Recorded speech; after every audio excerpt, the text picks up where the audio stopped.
This is probably the least technical presentation you will ever see to EBC. But it comes about because I spent a lot of time talking to people, and I won't mention anybody's names because there's been a lot of conversations. And what happens a lot is people turn up, or you're at a customer, or you're an independent consultant, and you go and see a customer and they've got some crazy harebrained idea that they're going to do something really wild and wacky, and no matter what you do, that's what they're doing. So you either take the job, do what you know is going to ultimately fail and disappear, or you stick to your guns and go work for a customer who knows what they're doing. There is middle ground, and that's trying to convince the person you're talking to why you think that's a bad idea. And often as technical people, we're not historically great at doing that. So we're great at talking to the technical guys, we're maybe not so great at talking to the guys right at the very top who have made some decisions and may not be making the decisions on the best information. So let's walk through it. My name's Chris, over there. Follow me on Twitter if you really want to. I, as you have probably already established, are a Me2EBC grandfather, but someone stole my gold thing. Sorry about that. I'm also on the steering committee of the UK Citrix user group, which is represented at the back. Jim Bond and Andy Wood are on that as well. Those guys at the back. And I am a big man.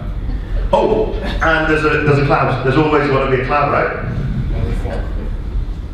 So, how are we going to do it? We're going to go through some insights into discussions that these guys at the top are having and the decisions they're making without you present, just so we all understand what's going on. What you guys can, I hate this fact of the mouse. What you guys can do to influence those decisions, some examples of what to do, and then, okay, so what if you don't take any action at all? Well, let's see. First thing you need to do is know your audience. And that's really a difficult thing because a lot of these guys are not necessarily technical people. They may have had a technical background 20 years ago, but now they're used to managing teams of 200 guys and girls. The one thing you must remember is you've got a massive amount of knowledge in your head. Do not try and inject that knowledge into the other person really fast. It might work here at Me2EBC. Is Remco in the room? No. It might work for Remco here with you guys whose brains are open to these ideas. It's really unusual to work to a senior level manager. So let's look at some of the factors that are influencing. First one is their current opinion of internal IT. What's their current opinion of internal IT? We already know. Shit. It's shit. So we already know this is their starting point. Top right, external influence. They're talking to people who are not inside that company and you're not under your control. We'll get to that bit too. Their own ambition is the one on the bottom left. So if you're trying to talk to them about something that ultimately they don't want to put on their TV, even though it may be the best thing for their company, you might not get great results. And the thing on the bottom right is time scale. Again, if they're looking at changing jobs in their own head in 2 years' time, they're not going to want to talk to you about a project that might take 4 years to complete. Let's go through them. Oh, I did this slide in Cape Town that's about to come up next. I haven't got started yet. And everyone said, oh, it's great, Chris, but there's no stars. So I put stars on it. It's great, Chris, but there's no music. Because I was worried about getting sued by George Lucas. So I've taken the risk this time and chucked it on.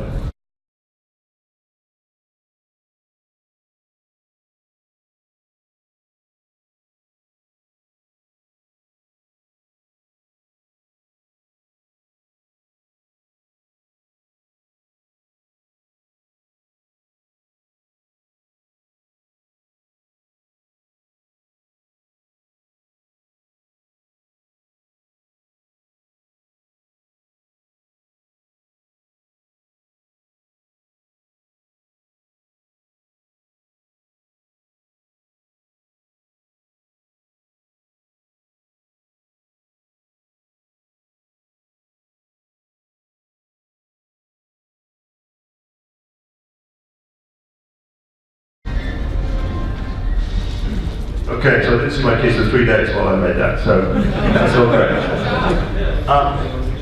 that sound familiar to anybody? Yeah? It's because we keep trying to build Death Stars. We keep trying to build 20-year projects that take to complete, and we get about this far. Yeah, I know this is a fully operational battle station. I know there's a very high level of geekness in the room, but that doesn't prove my point.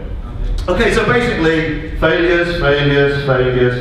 So the guys at the top are seeing all these numbers all over the place saying, IT projects are failing the whole time. They're seeing their own IT projects failing the whole time. So when you, who are in IT, trying to give them some advice, they're like, why the hell am I going to listen to your advice on what we do in the future? Because in the past, you have just messed everything up every single time. Now, we all know that it's not us. Yeah, it's never us. It's the guy that just left 3 weeks ago. Everything is way better. It's Bob. I also know that I've just leapt from episode 1 to episode 4, so I needed to put this on knowing the audience. This is going back to know your audience, right? So apologies if it offends you. The Death Star thing's important now.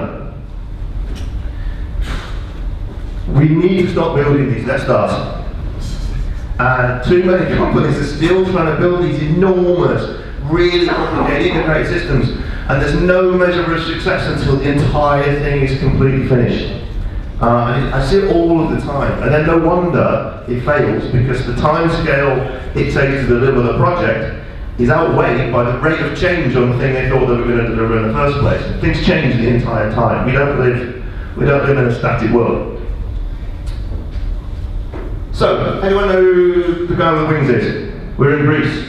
It's a big hint. How about now? Any idea what his name is? Morpheus. Morpheus is the god of dreams. This is the external influence on your customers or your boss. The god of dreams is IDC or Ghana. So they say stuff like this. It's a public cloud. It's going to be everything, everywhere, to everyone, all of the time. And they say stuff like this. Cloud everywhere for everything is what we're going to see. You want to go everywhere. You're isolated from innovation if you're not in the cloud. Now, what I don't want you to believe here is that I am anti-cloud. Totally the opposite. But what the customer hears when analysts say this stuff is we must get to the cloud at all costs. And this is where they come up with I want to be 100% cloud by the year 2021, or whatever year it is. Next year, it will be by 2022, because they still haven't figured it out yet. Unless they've hired Adnan, and it will all go like an absolute dream. But this is the biggest mistake they make. We need to get a cloud strategy. And disagree with me by all means, buy me a beer, we can have a big argument about this. Cloud is not a strategy. Cloud is an operational model, and I'll give you some examples of that a little bit later. It is great, it should not be your strategy. Your IT strategy may contain cloud services, it may take the benefits of cloud, you may do things you have never done before using cloud services, but it is not your strategy. Anyone recognize these words? I expected him to be in the room, and he's not here. How about this one? Anyone read this before? Oh, something. Yeah. No, close though. Not Sean Bass, the other one. It's like teenage sex. Brian Madden wrote this in 2011, and he was talking about VDI. Right? Loads of customers, you could replace VDI with cloud, and this still applies. Yeah? They're getting told from the outside, everyone is doing it. So they think it must be the best thing for my company to do. Whether or not it is the best thing is irrelevant to them, because the only people telling them that they might have a problem are the IT guys that keep messing it up for 20 years. So I'm not going to believe them. I'm going to believe the guy I've just paid £3,000 a day from insert name of analyst here. Or you. Meanwhile, people are still buying hardware. Not only that, they're buying a whole shed load more hardware than they used to. So, yes, use of cloud services is going up exponentially, but the use of on-premises servers is also going up. So we can't all be one thing or another. This is what I'm saying. You need to be careful with this whole cloud strategy thing. So, as a result, 30% of CIOs believe that their own strategic planning is working. That means 70% do not. Know what they are doing. And this is a survey that they filled in themselves. Okay? Just think about that. And you can access it, if you want to pay Gartner a whole bucket load of money, you can access the report at the bottom of that slide. So, the other thing you need to bear in mind, if you're talking about the CIO, who's like the head IT guy, really, the CIO is the shortest lifespan job in the whole boardroom. CIO job has changed over the last 10 years. It used to be kind of a caretaker role, a role that looks after the operational side of the business. It's a very different role in most companies now. It's a transformational role. It's almost like a really senior program manager. They get hired in as a contractor, perform a bit of transformation. I say a bit of transformation, it depends how good they are and how much transformation happens, and then they depart. And then they go and do some transformation with somebody else. This is why digital transformation is so popular, because the CIO wants to do the same thing over and over and over and over and over again. So if I can write down a whole document and a business plan that says digital transformation at the top, I can use that for more than one customer. Just like you guys be using documentation for your customers. I'm not saying this is a bad thing for them to do. It's just what they do. We never do that. Is that Andy? Is that Andy? Yes. Well, Andy Wood? Yes. Yes, we will. That's Andy Wood after some Barocca. So the other thing is, these guys have obviously got ambition. They're not sitting there for no reason. So these people here are wanting to implement new, sexy sounding stuff. They want to implement the stuff that the analysts are telling them is the next big thing. They want to be talking about AI and blockchain. The IT guys are going, why the hell do we need blockchain? Shut up, we're getting it. Yeah? Because it's going on my CV and it's going to look great on LinkedIn. That's what's in their head, not just the technical fact that you need it or not. You've got to bear in mind their psychology at play here. So, what do we do? Well, get a strategy. Strategy. Okay. Let's see if my company has a strategy. Good luck. Do you want to ask your boss, or your boss's boss, or your boss's boss's boss's boss, or your boss's boss's boss's... I'll stop there. If you ask for a company strategy, 99% of the time, you won't get one. You'll get this. We want to be XYZ. You won't get anything that tells you how they are going to get there. That is not a strategy. If I was a general and I said, right, okay, how are you going to win the war? We're going to kill more of their guys than they kill of ours. That's what we want to do. Okay, good luck. So, a strategy, you need a plan. Now, let's give you a little example. Apologies, you can't see this very well at the back. But this says, our strategy is secure. We're going to have an agile effort, blah, blah, blah, cloud-based, digital. We're going to be blockchain. Oh, blockchain's in there. Yeah, great, brilliant, transformations. Yeah, that's everything. That is everything. You are a wizard at strategy. So, you give that to the guy at the top, the CEO. See, it goes, oh, secure. Yeah, secure. Yeah, the security guys will be happy, that's good. Agile, yes, agile. Yeah, the developers will be happy. Yeah, agile, happy, yeah, good. Culture, HR, I'm going to be happy. This is brilliant. Oh, it's cloud-based. Gartner said it needs to be cloud-based. That's what it's going to be. You forgot your customer. Did it? Hang on, wait. Digital first, yes, I put that bit in there, that's my bit there. It's customer focused, support guys are going to be happy with that. Blockchain double points! Virtual reality, Thomas Poplar's going to be happy. I spoke to him the other day, yeah, put that in. CEO goes, B+. What? B+? This is great! No, B+. Why? There's not enough AI. Ah, damn it! So, you do another one. Our strategy, blah, blah, blah, blah, blah, blah, blah. Artificial intelligence is in it this time. Or you do another one. Or another one. If you go to this website just here, these are all dynamically generated complete bars of traffic.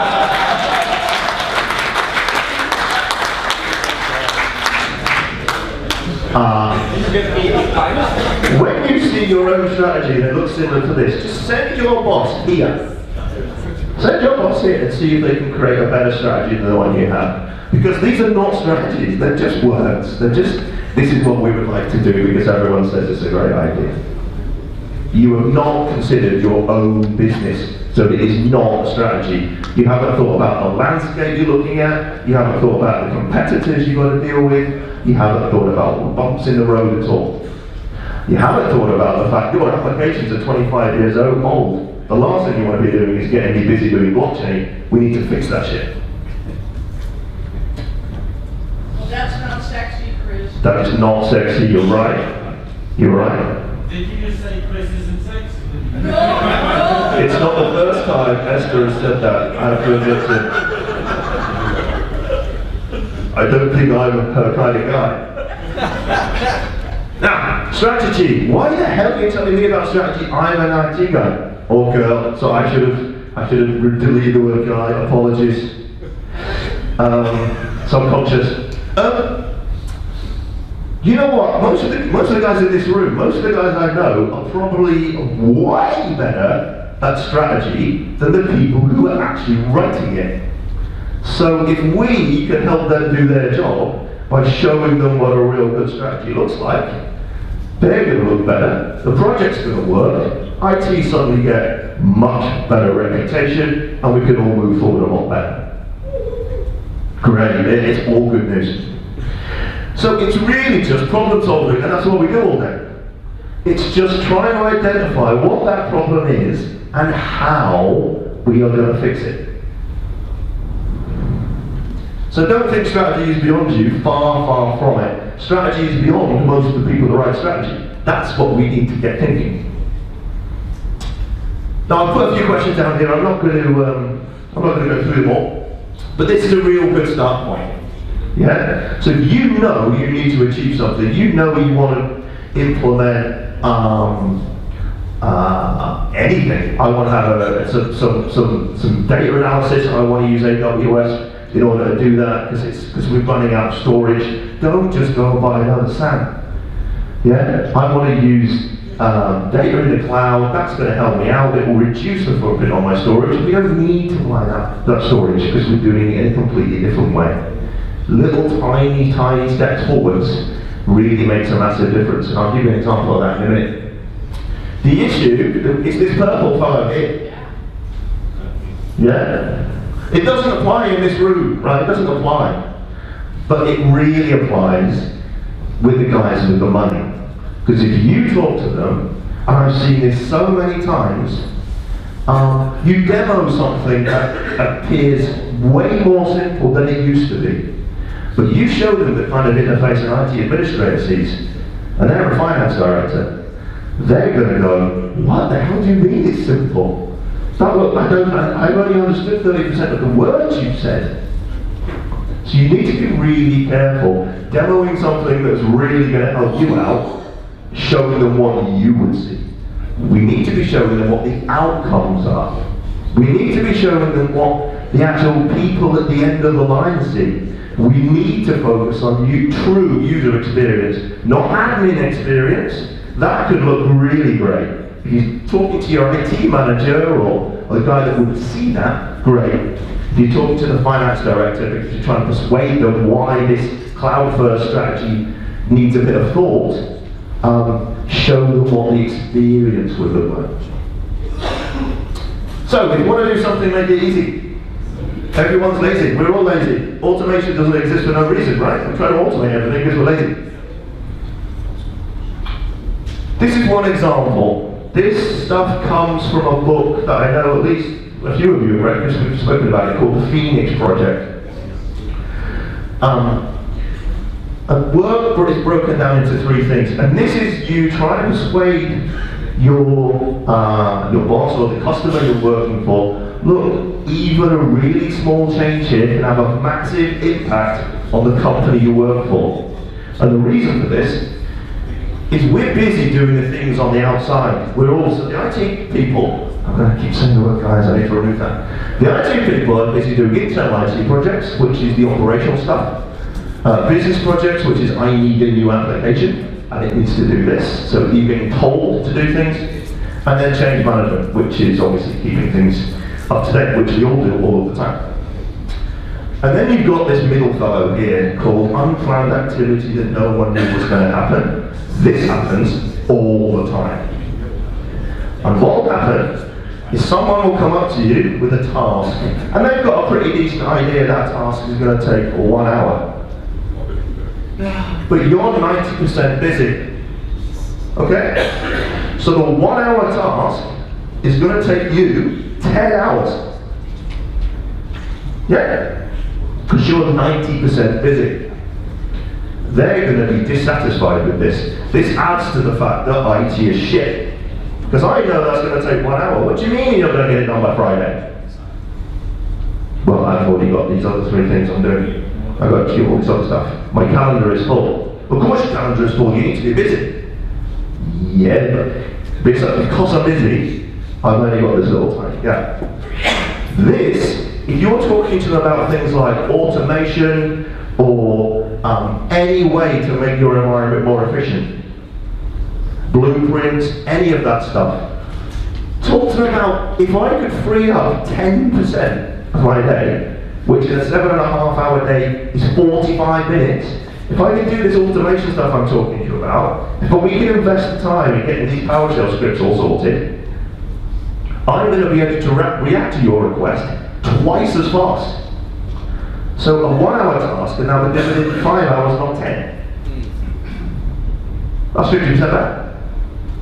Yeah, and all I've done is say 45 minutes. That's 10% of the stuff that I want to do, all the scripting stuff that I keep talking to you about. This helps you articulate this kind of thing. It's a really useful tool. The other reason it's a useful tool, if you're an external consultant and you're speaking to people about this, and you say, oh, automation, that's going to save a bucket of time. Finance director instantly thinks, I can fire 3 guys. That's going to be great. No, don't ever let them do that. Because they're already running at night. Well, obviously some companies are over-provisioned.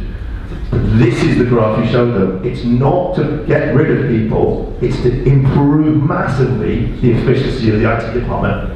It means they can suddenly start doing the things you have been wanting them to do for 20 years. You could show them this. This is the only image I have ever found from a Gartner report I have ever liked. And it's all about automation. And it's showing them, right, when you say cloud, what do you mean? Because the biggest advantage, the biggest immediate benefit we would get is from automation. Is that what you mean? And normally they don't. Because they don't know. They've just been told that's what we want. So this is where you say, well, we could keep a lot of our stuff as it is. Focus on automation. Focus on doing it in an open way. This is why they've got API-driven infrastructure up there. Focus on how do we shift to a service model. Focus on let's be more proactive. And we could run our infrastructure anywhere. We could keep it on premises, we could consume some cloud, and as long as we're doing these things, and this is what our priority is, that's where the immediate benefits are going to come. So it's a pretty handy diagram. It's a pretty good blog he's written there. It's good, I like it. Has anyone seen something that looks like this before? This is what's called mapping. It was created about 10 years ago by a guy called Simon Wardley. His name is up there. And I'll just kind of describe it before I go into the detail. His premise is that everything is evolving to be more commoditized. So new ideas start here on the left. They're brand new, they're novel. This is where fail fast sits, right? So I've got teams of people who are doing this stuff, fail fast. And over time, as things mature, it becomes more of a commodity. The reason why this is called a map is because this contains movement. Because over time, I'm considering how it moves left or right, or whether it does. The vertical axis is whether the business can actually see what I'm doing. So the stuff at the top is way more visible than the stuff at the bottom. People kind of get that? So, for example, power was commoditized a long time ago. But if you go far back enough, you'll know that power wasn't commoditized when it was first invented. It was over here. And then slowly it's gone this way, this way, this way. Yeah? So, this example is really useful for any of you who are trying to have a conversation with a guy that goes, with someone that goes, okay, well, we are going to move to the cloud. Because this helps you define what do you actually want to move. And normally, maybe now. Okay, fine, right, okay. What are we going to do with all this? And they go, well, what do you mean? Well, once that's moved, this is still as complex as it ever was, and it's 25 years old. What are we going to do with the applications? How are they going to work? They wouldn't have thought about this, because they never did. This is why I put the diagram on the board. This really helps you if you're having any kind of conversation with them about platform as a service, serverless computing, containers, all of that stuff fits in this conversation. This is also the example of why cloud is not a strategy. Cloud is not commodity here. However, cloud delivers commodity services, things like infrastructure as a service, and big massive buckets of data for data analysis. But cloud also fits over here. So cloud's not a direction of travel. It's a set of tools I can use to drive my business. You've now mapped your business shape. You've matched everything that IT touches. So I've got an AI chatbot I'm plugging into my mobile app. Well, that's brand new. That might not work. I'm giving it a go. I've got augmented reality engineering over there. And this is where the conversation starts. That is a great idea. Let's do augmented reality in the strategy. Whoa, whoa, whoa. It's got to plug in to these core business apps. Because these are where all our 3D modeling goes. Yeah. That core business app hasn't been updated in 10 years. This AR stuff needs open APIs to talk to in order to make this stuff work. Oh, well, okay. Well, let's just buy some third-party shit, put it in between and get them all talking to each other in a really complicated way. No, let's just focus on the applications. We know we want to do that AR stuff, and that's great. Let's get the applications into shape before we start. Or at least think about them. So this has helped those of you guys that are having this application level conversation. I'd really encourage you to at least have a little look at mapping. Some people use it an awful lot. Does anyone know, a few of you will, does anyone know Tal Klein? Used to work at Citrix, is now at Lakeside Software? Yes. He's the CMO? Yes. Does anyone read his book? Yes. This is one of the best books I've ever read. It is really, really good. They're about to make it into a film. The reason why I mentioned this, I haven't just suddenly become a book publisher. He uses mapping a lot. He's far better at this stuff than me. And he basically said, okay, what if we go to the logical conclusion where over time, everything goes down this evolutionary path. Everything gets commoditized. Self-driving cars, that is an absolute thing. What if everything goes down there? 3D printing can now print anything. All of that kind of stuff. And then he wrote a novel based on a world that looks like that. Really, really good book.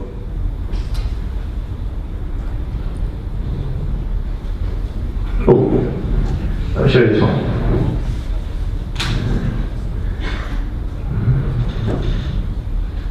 Because I did it. I'm only showing you this one because it has a joke in it that no one will find funny but me. So this is where we stand today. We use tools to make stuff. But we don't just use that one, we use a whole bunch of stuff. Right? So, use a whole bunch as a spoke shave. Anyone ever used a spoke shave? Very specialist piece of kit. We're replacing that now with that. Okay? Now I put this on. Trust me, I'm not trying to patronise you guys. Remember, I'm trying to help you have a conversation with you that have no idea what the hell is going on. This is what we're saying we're doing. What we used to do is make all our furniture. We needed all these tools, but we could make it exactly the right size and exactly the right shape. We could do it exactly right. It took a lot of expertise and it took quite a bit of time. And if we changed our mind halfway through, I got really pissed off. That's like that team, man. It's like, well, that's how it happens. Now, things arrive in modules, and the holes are already there.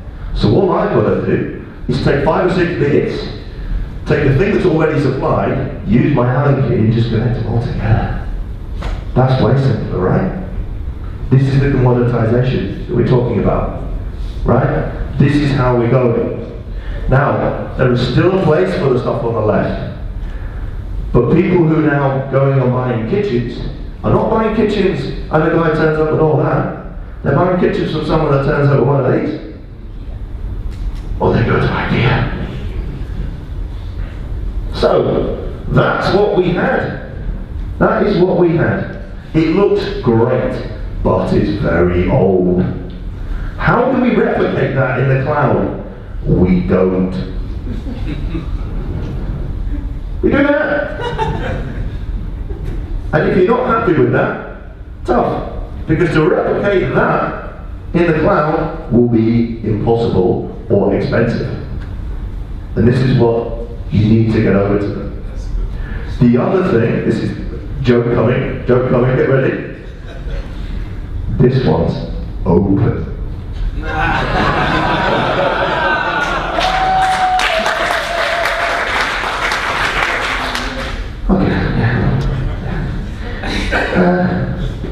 Cool. Another example. Oh no, hang on. So, we've gone from Death Stars to droids. These guys, over all the annals of history, have been way more successful than that.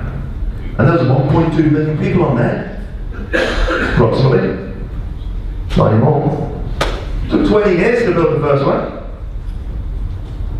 So that's what we need to be getting to. This is obviously, if you want to have something like an agile conversation, that kind of thing, rapid delivery, fail fast, all that kind of stuff. These are the conversations we need to be having. Stop, build, now. Having a Star Wars analogy conversation is not necessarily the right thing to do. I'm trying to judge you guys, yeah? If you start suddenly saying to them, we've got to stop building Death Stars, you might not get too far forward. Okay? So, I'm trying to give you multiple examples from all these different places. Arundel. Anybody know who these two guys are? George Foreman, the guy that makes the grills, and Muhammad Ali. The clue is in the name. This was the rumble in the jungle. Muhammad Ali was getting old. George Foreman was the best. He had just beaten Joe Frazier without any problem at all, who was also pretty good. So, what are they going to do? Well, he's better than me, is what Ali thought. And it takes a big, he didn't tell George Foreman this, by the way. But things have changed. I cannot sting like a bee. I've got to act differently. I've got to behave in a different way. I know I will not win by out-punching the guy. But George Foreman was so good, he used to finish fights early. He was very, very rarely taking the full distance of the whole fight, and Muhammad Ali's team knew this. So they basically took a risk. Drawing, he needs to use more energy than me. The analogy will come apparent in a minute, I'll explain to you. But draw more energy than me. If I can withstand that onslaught, and it was very hot, by the way, and they did that deliberately, so George Foreman wasted a whole bucket load of energy. Yeah? And Muhammad Ali soaked it up, soaked it up, soaked it up, soaked it up, soaked it up. And it got known as a rope-a-dope, because it worked. He could defeat a tired George Foreman. Why is that relevant to us? We're IT people. This happens lots in our industry. Some new guy pops up. Some new company pops up. And they're great, they're amazing, they're better at doing something than us. So what the big company does, they hire a load of research and development guys and go, right, okay, develop something that's almost as good as that. Yeah? Okay, fine. So this company grows the market out of nothing. And they suddenly get to a great point. At the same point, the big company goes, blam, you can have 80% of that and we'll include it for free. Bosh, this other company here goes out of business. It happens all the time. Anyone remember Netscape? No? Well, you might remember it. Anyone under 20 in the room? Novell, same thing. Yeah? This happens all the time in the IT industry. This whole rope-a-dope thing happens all the time. So, what if you just do what you're told? Well, they're going to tell you to do it anyway. They're going to tell you to do it anyway. Like I said at the beginning, you have two choices. You either suck it up, or you go work somewhere else. If you suck it up, good luck catching everything they give you. Right? Because that's what you're going to live your entire working life like. Good luck with that. This is the final slide. So, influence the people, influence the future. Try and take some of this. By all means, steal all these slides, I don't care. Customize them to your heart's content.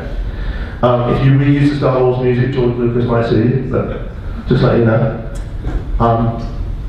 Influence the future before you're forced to be part of someone else's. And with that, I will leave you. Thank you.